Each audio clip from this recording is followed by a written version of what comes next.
Hola, ¿qué tal están? Bienvenidos. La razón práctica en la época contemporánea. Se puede decir que ya en la época contemporánea se manifiesta una cierta tensión entre la ética individual de los sujetos y la ética social de la colectividad. Y en ese aspecto, pues algunos pensadores como Hegel en el siglo XIX y finales del XVIII y Jaspers en pleno siglo XX, pues fueron conscientes de esta situación, de esa tensión dialéctica entre, pues podemos decir que las finalidades individuales y las finalidades sociales, o entre la ética individual y la ética social. Y en cualquier caso, pues hay que señalar que el individuo debe participar en la cultura y en la sociedad de su tiempo, a través del Estado, lógicamente. Y varios pensadores como Weber, Habermas y Rawls se mantienen dentro de esta línea de contenidos y, pues por tanto, hay que estudiar sus filosofías sociales también. En el caso de Weber, pues él expresa su pensamiento buscando una ética política nueva. Y Weber además acepta que el comportamiento ético es el que se ajusta a principios o normas morales que son por definición universales e inderogables. No obstante, observa que mantenerse fiel a los principios significa fracasar como político, así que sea cual sea la ética del político, no es una ética de principios, más bien es una ética de convicción. En cualquier caso, la práctica política no es, para Weber, el campo de la amoralidad o de la inmoralidad, tampoco. Existe una necesaria obediencia de las leyes, que debe someterse a ciertos requisitos éticos, y los ciudadanos solo se sienten obligados a obedecer leyes legítimas, leyes coherentes, leyes que respeten sus derechos, etc. Y la legitimidad viene dada precisamente por el procedimiento de elaboración de las leyes, por el procedimiento legislativo, se podría decir, que debe ser imparcial y justo, así como por el contenido de las mismas leyes, que deben responder a ciertos fines o principios comunes que podemos denominar también éticos. La ética política tiene su origen, en definitiva, en las necesidades de la práctica política y constituye un ámbito normativo separado del propiamente moral. Al percibir esta separación radical, Weber hubo de negar lo que Kant llamó ética política, que era el intento de prolongar el imperio de la norma moral o de la deontología moral en el campo de la práctica político-jurídica. Así, mientras que el modelo formal kantiano, basado en el deber, una ética del deber, se ajusta a la vida moral personal, la ética política exige un modelo de fines y consecuencias diferente. Weber, por ejemplo, denominó al primero ética de convicción o ética de la convicción y al segundo ética de la responsabilidad. La primera es la propia del político, la ética de la convicción, y la segunda, la ética responsable, la del intelectual. Esta distinción weberiana representa el punto de partida de la ética política contemporánea. En cuanto a la teoría crítica y de la acción comunicativa de Habermas, pues hay que decir que es el representante más famoso de la segunda generación de la Escuela de Investigaciones Sociales de Frankfurt, fundada en el primer tercio del siglo XX.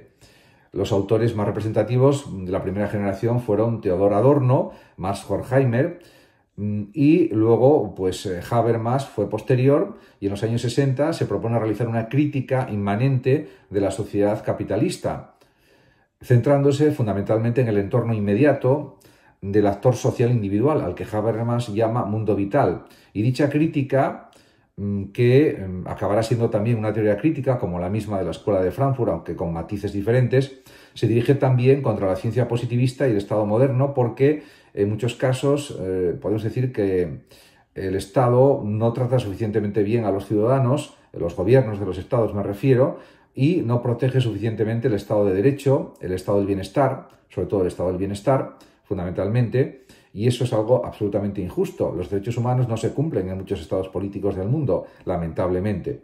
También en Habermas hay una crítica de la ciencia positivista, porque considera que es necesario elaborar una nueva teoría crítica para cambiar las condiciones de este capitalismo salvaje existente en el siglo XXI y a finales también del siglo XX, para, de esta manera, cambiar la cara negativa también de la ciencia y convertirla en una actividad emancipadora que se ocupe de la defensa de las reformas sociales y políticas que son necesarias para que la gente viva de una manera adecuada, que viva bien, que tenga realmente un estado del bienestar efectivo, que tenga suficiencia económica toda la gente, y no una parte sí y otra no.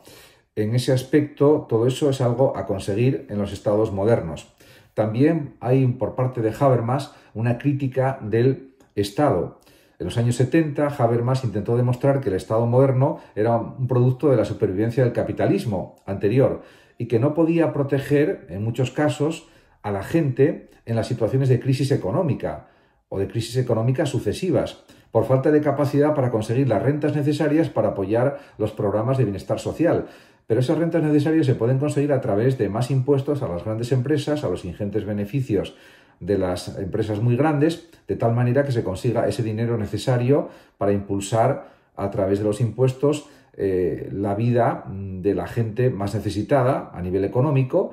Y sería un poco la línea también de pensamiento de John Rawls, por ejemplo, cuando habla de la posición original, del velo de la ignorancia, etc. Por lo tanto, hay que proteger a la gente. Y eso debe hacerlo todo gobierno de un país democrático y cualquier gobierno de cualquier país del planeta.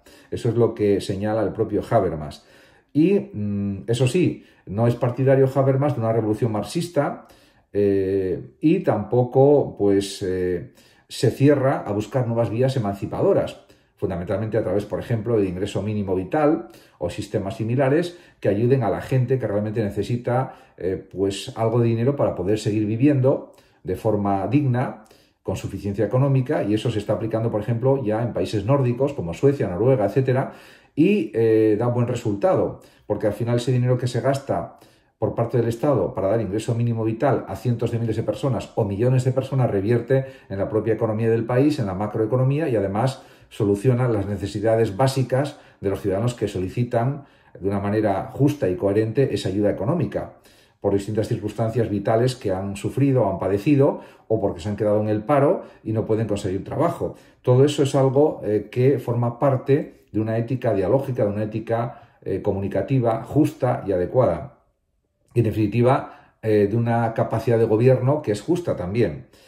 Por otra parte, a través de la acción comunicativa, pues el propio Habermas ha hecho numerosísimos análisis y, bueno, la acción comunicativa es su teoría más famosa, porque la comunicación es para Habermas el aspecto más importante de todas las actividades del mundo vital, porque es en la comunicación donde las personas pueden obtener el reconocimiento también de la validez de sus expresiones y donde se pueden modificar las estructuras del mundo social y del mundo vital para detener el crecimiento de la racionalidad instrumental, que significa para detener el crecimiento de la explotación del trabajo, de la explotación de las personas a través del trabajo, de los bajos ingresos, de los sueldos, de los trabajos basura, los contratos basura. Todo eso es la racionalidad instrumental puesta al servicio de los ricos y del capitalismo salvaje, o el neocapitalismo salvaje, se podría decir también. En cuanto a la conciencia moral, pues también Habermas pretende demostrar que el punto de vista moral se apoya en un núcleo original dentro de la estructura del medio vital. Una posición moral sustancial se deriva de un núcleo universal de moralidad, de una moral mínima, una moral básica que todos debemos poseer y que el Estado también debe aplicar a nivel político. Debe haber, pues, una política basada en las ideas de verdad, de libertad y de justicia, porque de otra manera deja de ser una política justa, una política democrática realmente.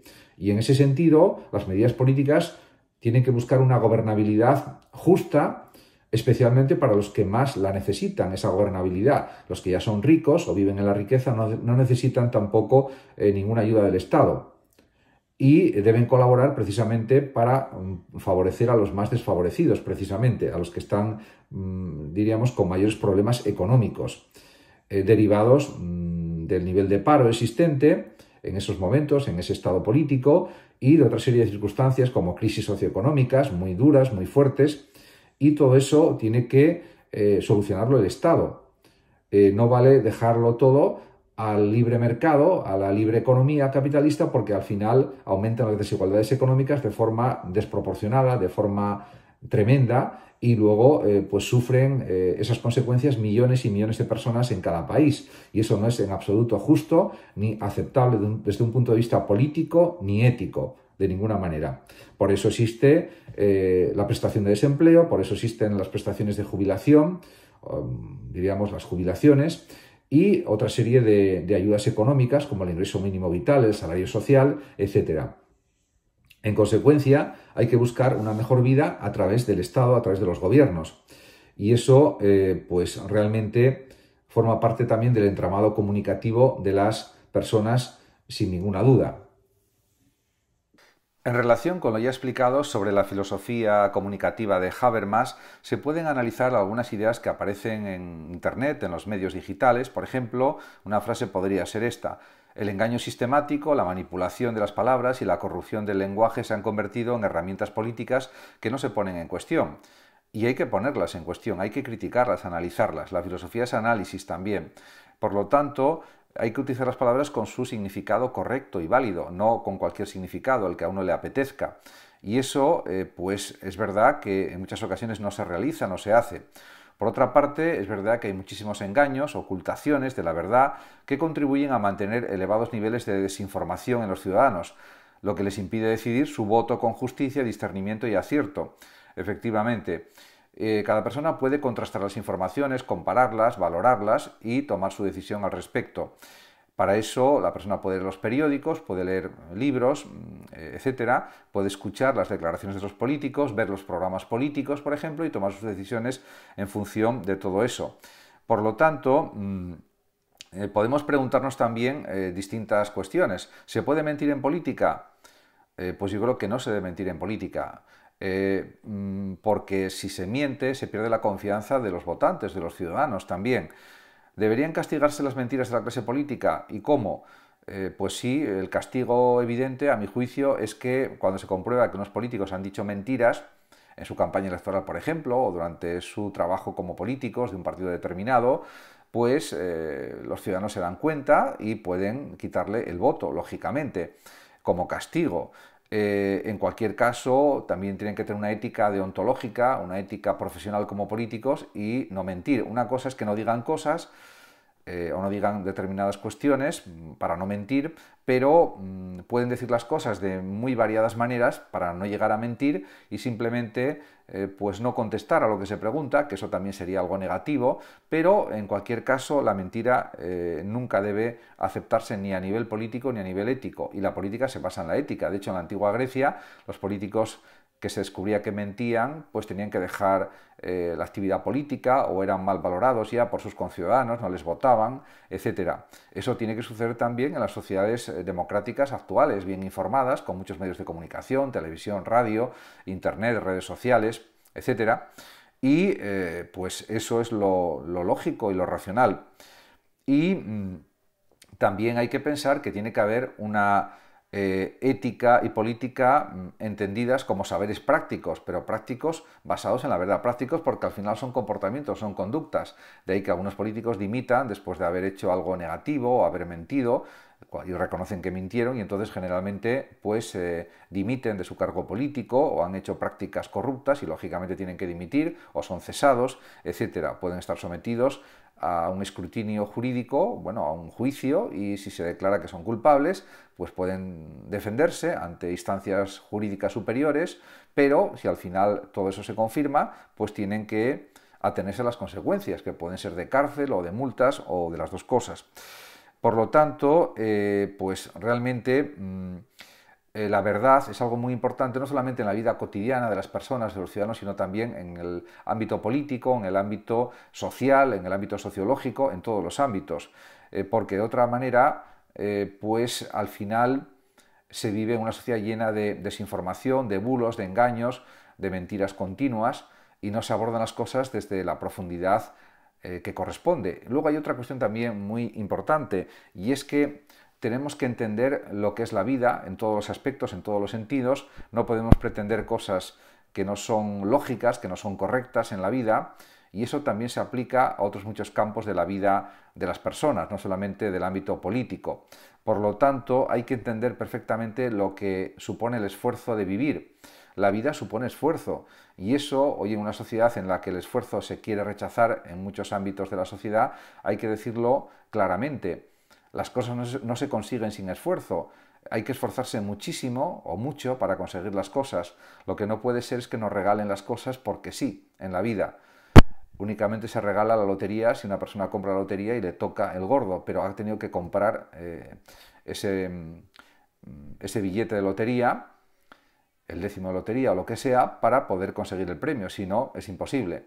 Por lo tanto, diríamos que las personas en la vida cotidiana también deben esforzarse por conseguir sus propósitos y si no lo hacen no pueden echar la culpa al sistema o a que todo es muy duro o a que todo es muy difícil porque al final hay muchas cosas voluntarias en la vida y que hay que saber afrontarlas y si no, pues no decidir hacer esas cosas que se pueden hacer de forma plenamente voluntaria, insisto. Todas estas cosas son de sentido común, pero a veces, como se suele decir, no abunda mucho sentido común en la vida real, lamentablemente. Tendría que abundar mucho más. Muchas gracias a todos por su atención y hasta mi próximo vídeo. El que lo desee puede compartir este vídeo de YouTube.